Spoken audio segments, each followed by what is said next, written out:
एक दफा एक अजीम शान सल्तनत थी।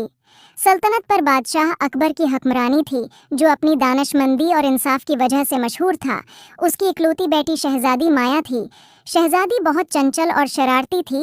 एक दिन जब वो बाग में तीर चलाना सीख रही थी कि अचानक उसे एक सानिप ने डिस लिया। शहजादी जमीन पर गिर गई। उसे तबीब के पास ले गए, मगर सानप बहुत जहरीला था और सल्तनत के किसी भी तबीब के पास इसका इलाज नहीं था। बादशाह बहुत परेशान था कि शहजादी जल्द सेहतियाब हो जाए और सल्तनत की खुशी वापस लौट आए। बादशाह ने दूर दराज से तबीबों को बुलाया, लेकिन किसी के पास भी जहर का तोड़ नहीं था। शहजादी अपने कमरे में लेटी थी। उसका चेहरा सफ़ेद पड़ गया था और आंखें बंद थीं। बादशाह अपनी बेटी को बचाने के लिए हर मुमकिन कोशिश कर रहा था और उसने एक शाही ऐलान किया, जो कोई भी शहजादी को ठीक कर देगा उसे इनामात से नवाजा जाएगा।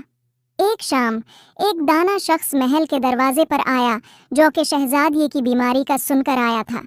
उसने बादशाह से अपना तारुफ कराया और बादशाह से कहा कि मुझे जहर का तोड़ मालूम है।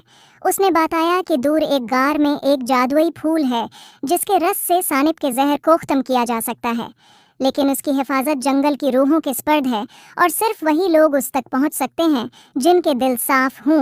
बादशाह ने ऐलान किया कि जो भी इस फूल को तोड़कर लाएगा, मैं शहजादी की शादी इससे कर दूंगा। एक शहजादे ने यह सुना तो सफ़र पे जाने का इरादा किया। शहजादे ने सफ़र का आगाज़ किया।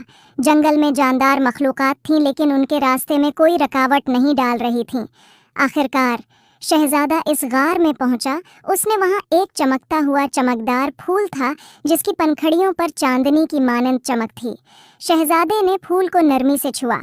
जैसे ही उसने ऐसा किया, उसने एक परी को अपने सामने पाया, जो कि फूल की हिफाजत करती थी।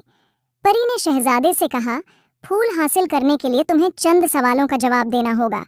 परी ने पूछा, वो क्या चीज़ है जो बगैर पर के उड़ती है, बगैर मन्ना के बोलती है और बगैर पाँव के चलती है? शहजादे ने कहा, हुआ। परी ने कहा, बहुत खूब, तुम फूल ले सकते हो। शहजादे ने परी का शुक्रिया अदा किया। शहजादे ने फूल को एहतियात से तोड़ा, ये यकीनी बनाते हुए कि इसका जादू बरकरार रहे। चमकदार गल के साथ शहजादा जल्दी से महल आया। उसने जादुई फूल को बादशाह को दे दिया और बादशाह ने शाही तबीबों के हवाले किया, जिन्होंने शहजादी के लिए एक ख़ास दवा तैयार की। जब शहजादी ने ये दवा पी तो उसकी आंखें खुल गईं और वही चमक वापस आ गई जो पहले गायब थी।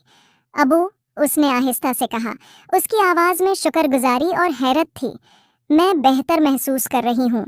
बादशाह ने खुशी के आंसुओं से अपनी बेटी को गले लगा लिया।